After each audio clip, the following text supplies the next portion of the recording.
está num momento em que a saúde mental ela ganha cada vez mais espaço nas discussões sobre o mundo do trabalho. Muitos empresários ainda têm dúvidas sobre quais são suas reais responsabilidades diante das mudanças trazidas pela atualização da NR1. O tema envolve prevenção, organização, a organização interna também, e a construção de ambientes corporativos mais seguros, mais equilibrados. Para esse bate-papo, eu estou recebendo a advogada trabalhista Débora Deboni. Bom dia, Débora, bem-vinda. Bom dia, obrigada pela acolhida, obrigada pelo convite. Fico muito feliz em estar aqui com vocês hoje. E eu agradeço você ter aceito o convite. É uma pauta que está em voga aí. A gente até conversava aqui antes, nos bastidores. Uma lei que foi aprovada já há mais de ano e que agora em vigor efetivamente desde o dia 26 de maio. Muito a gente falou sobre que as empresas passariam a ser responsáveis pela saúde mental dos colaboradores. Mas o que realmente muda com a NR1? Então, a empresa não é responsável pela saúde mental do colaborador. A empresa é responsável pelo ambiente de trabalho e o que acontece ali dentro. Então, essa NR1 é uma norma já muito antiga que tem dizendo o quê? Você tem um ambiente de trabalho, você tem que mapear o que acontece ali dentro. Se tiver algum risco de alguém se machucar, né, ou se ferir, você precisa prevenir esse risco e antever para não acontecer esse prejuízo físico para o trabalhador. Então, agora, além do prejuízo físico, a empresa tem que mapear o quê? Se existe um risco psicossocial, né, das doenças psicológicas, psiquiátricas dentro do ambiente de trabalho, mapear e, se houver, prevenir. Então, o que a gente tem? A gente tem um documento que chama PGR, que é um Programa de Gerenciamento de Riscos, que a princípio todas as empresas têm que ter, menos as que são micro e individuais, aí é um outro documento mais simples, mas toda empresa que está em funcionamento tem que ter um mapeamento do que acontece ali no seu interior, né? E se alguém pode se machucar de alguma maneira ali, né? Hoje em dia machucar mentalmente, sim, né? Sim. Trocando em miúdos o que é. E tem que nesse documento constar. Então, a pessoa está trabalhando com uma jornada excessiva. O que eu posso fazer? Dar maior intervalo, reduzir a jornada. É um ambiente com muito ruído. Tu imagina uma pessoa que trabalha num ambiente com um ruído dia inteiro. Isso é um risco psicossocial, porque qualquer um fica transtornado com música boa, não, mas com, né? Então, isso tem que estar medido também. Mas sabe que com música também? Depois de um tempo vai ficando irritante, principalmente quem trabalha com edição de áudio. Até a gente conversa aqui internamente, tipo, as frequências elas começam a incomodar. E até isso, de alguma forma, tem que ser mapeado, né? Pensando. Então, assim, isso traz à tona também o que é importante, que tem que ser um estudo para aquela empresa.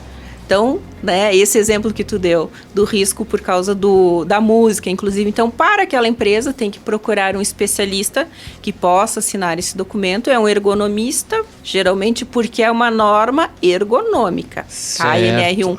E vai fazer esse mapeamento. Então, quais são os riscos que existem ali, quais são as medidas que a empresa adotou. E depois vai ser fiscalizado se o que está nesse mapeamento está sendo executado lá na empresa. O trabalhador ele tem que ser ouvido nesse processo também? Sim. A NR1 exige a oitiva do trabalhador para qualquer uma dessas demandas. E isso é um instrumento que tem que ser bem usado pelo empregador, né? Porque, de repente, a pessoa vai lá, ouve os seus funcionários, não é um questionário padrão, nada disso. Tem que ter uma oitiva que seja preparada, né? O que eu digo sempre, a melhor oitiva é de quem está trabalhando junto com os colaboradores, ter uma presença ativa, né? De ver o que está vindo no dia a dia. Né? Mas tem que formalizar ou um canal de denúncia ou uma pessoa que seja responsável por ouvir eventuais reclamações do trabalhador, né, para poder fazer o registro e apurar essas demandas se é procedente ou não. Não é sempre que tem uma reclamação que é procedente, mas a empresa tem que registrar e investigar. E é um excelente meio de defesa, né, porque depois vem uma reclamação trabalhista. E aí a pessoa, né, tinha tal coisa lá no meu ambiente de trabalho. Tá, você tinha um meio para registrar isso, para pedir uma mudança, por que você não fez? E isso vai pesar contra a pessoa. Então, a gente não pode ver a lei como assim uma dificuldade para o empregador. Vamos usar a lei, tem vários dispositivos para instalar mecanismos na empresa para que o empregador possa se defender futuramente. Excelente essa colocação, até porque como a gente está numa era de cortes ou de pessoas só lendo títulos, surgiu essa impressão que a gente abriu a conversa aqui. Como se a empresa fosse responsável pela saúde mental. Não é, ela é responsável pelo ambiente de trabalho. Para te ter uma ideia, essas questões hoje que estão regulamentadas já vêm para a Justiça do Trabalho e a gente faz defesa nesses processos, questionando o impacto do emprego na saúde mental da pessoa há uns 30 anos. Né? E aí eu vou te dizer assim, no meu escritório, das pessoas, a gente tem todo um mecanismo de defesa. Os nossos clientes antes da NR1 já tinham os processos administrativos internos para fazer os registros e depois se defender. Então, junto com esses registros e mais provas que a gente tem, né, uma expertise de pedir em juízo, de postular, o que a gente vê é que as pessoas já chegam doentes para trabalhar. Então, vem lá a vida, o histórico médico dessa pessoa, pessoa desde os 7, 8 anos. Faz tratamento psiquiátrico, toma medicação, né? A gente já teve laudo de perito do juiz dizendo o seguinte, que a pessoa entrou para trabalhar tão prejudicada que ela prejudicou o ambiente. Né? Bem plausível, né? Não, a gente tem um laudo de um perito médico judicial dizendo isso. Então, o que acontece? Essas demandas são antigas, elas foram regulamentadas agora. Então, e aí o empregador vai responder por isso? Não, a pessoa já entrou doente. O empregador vai responder pelo que acontece ali dentro. E a maneira de defesa sempre do empregador é a documentação, né? Sim. Então... qual a melhor forma para o empregador saber que ele está cumprindo a norma? Vamos dizer assim, por ser muito nova, né? Tem tipo registros, procedimentos que são importantes e que ele possa consultar o que precisa fazer? Na realidade, ele tem que ter um bom advogado, né? Sim. Mas uma pessoa que seja acostumada a fazer defesa trabalhista, tanto lá na Delegacia do Trabalho como na Justiça do Trabalho, que vai ter expertise e a tranquilidade de saber que esses questionamentos já vêm há muito tempo, que agora foi regulamentado. Então, o que ele vai ter que fazer? É o ônus do empregador documentar a relação de emprego. Isso é uma norma... Assim, sobre esta norma funciona toda a Justiça do Trabalho.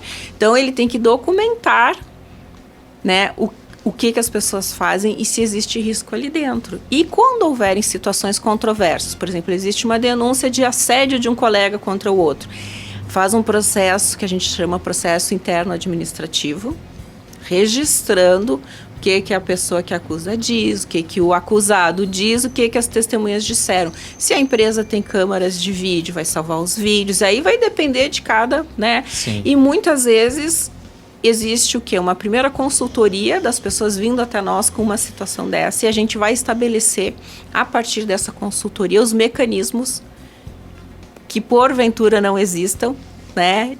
O procedimento interno você vai fazer assim, você vai receber a denúncia desta outra maneira, instala câmaras de vídeo. Se você sempre tem controvérsia nesse setor da tua empresa, instala câmaras de vídeo ali com som, né? Que é uma prova que você vai ter depois de quem chamou quem de alguma coisa, que a maioria das situações são rixas também internas que existem entre as pessoas que estão ali, que não chegam bem para trabalhar, e aí existe a questão de uma pessoa, o ser humano, né? Um ser humano inticando, como a gente diz, Sim. com o outro. E aí, como é que tu vai saber se é do emprego, se não é? Quem começou, quem não começou? Então, tem que, como eu vou te dizer assim, apurar onde está a fagulha e ver qual é o mecanismo que aquela empresa tem para aquele tipo de situação. Então, às vezes, instala câmaras de vídeo. É possível, não é ilegal, contanto que não seja em banheiros e vestiários, aí não pode, né? O constrangedor.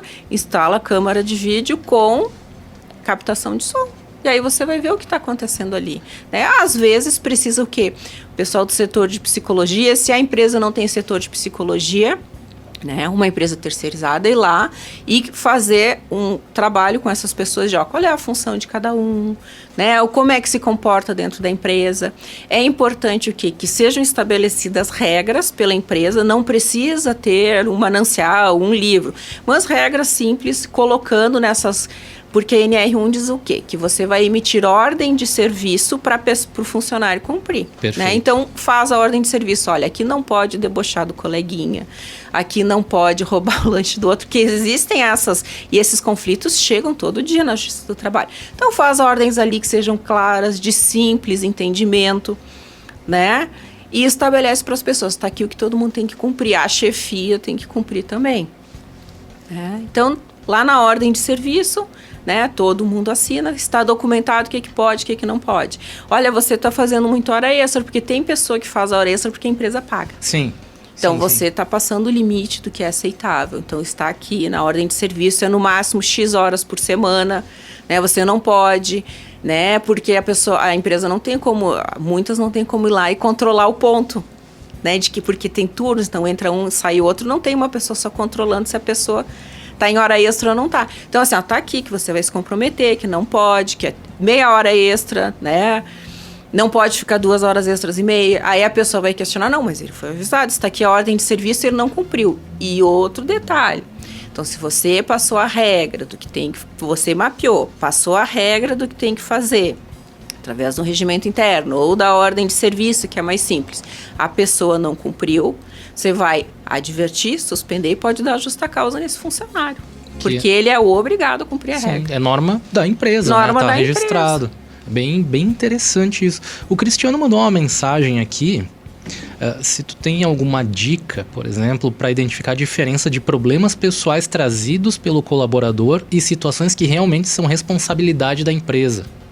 Ouvir o colaborador, conhecer a história do colaborador. Então, na empresa menor, que a gente atende empresas de todos os portes. Então, na empresa menor fica mais fácil, porque as pessoas se conhecem. Então, a pessoa sabe, pô, fulano tá com o filho doente, mudou por um local de difícil acesso, tá chegando irritado, ou tá com algum outro problema, terminou o relacionamento.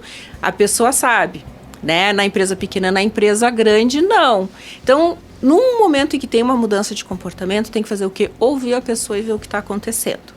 Né? Aí a oitiva tem que ser por uma pessoa especializada. Eu, por exemplo, não tenho essa habilidade. Então, quando os meus clientes vêm, eu digo, olha, eu posso te orientar, posso dizer o que tem que ter nessa oitiva, mas tem que ser uma pessoa que tenha uma capacidade de escuta, se não um treinamento, uma habilidade, né? Sim. E a primeira coisa, então, quando tem, para distinguir se é uma coisa ou outra, tem que ouvir, né, a pessoa e o entorno de trabalho que está sendo afetado. Então, alguém tem que ouvir esses funcionários que trabalham junto e observar ali o ambiente de trabalho, o que é que está acontecendo, né? Claro, não chegar lá e ficar, que as pessoas vão se sentir coagidas. Tem que deixar a coisa ir acontecendo naturalmente e fazer essa observação. Geralmente ligado ao RH, imagino, né? Geralmente é o RH. Então, a empresa que não tem o RH interno tem sempre uma empresa que faz consultoria de RH, algum treinamento, coisa assim. Então, é o momento de chamar essa pessoa que tenha essa habilidade para fazer. Então, vamos ouvir as pessoas, de repente vão fazer alguma dinâmica para que as pessoas falem aquilo que está acontecendo, que está sentindo, e acompanhar como a coisa se desenvolve. Maravilha. Claro, de uma maneira rasa, mas já desmistificamos muitas coisas aqui. Realmente a gente está numa era de muito desencontro, de notícias falsas, enfim. Foi muito bom a gente poder conversar dessa forma, tão livre, tão aberta. Agradeço por ter vindo, Débora, realmente muito bom. E convido para voltar novamente. Quando vocês quiserem, é só fazer o convite que a gente volta aqui. Os temas que são relacionados ao direito do trabalho, a gente está sempre à disposição.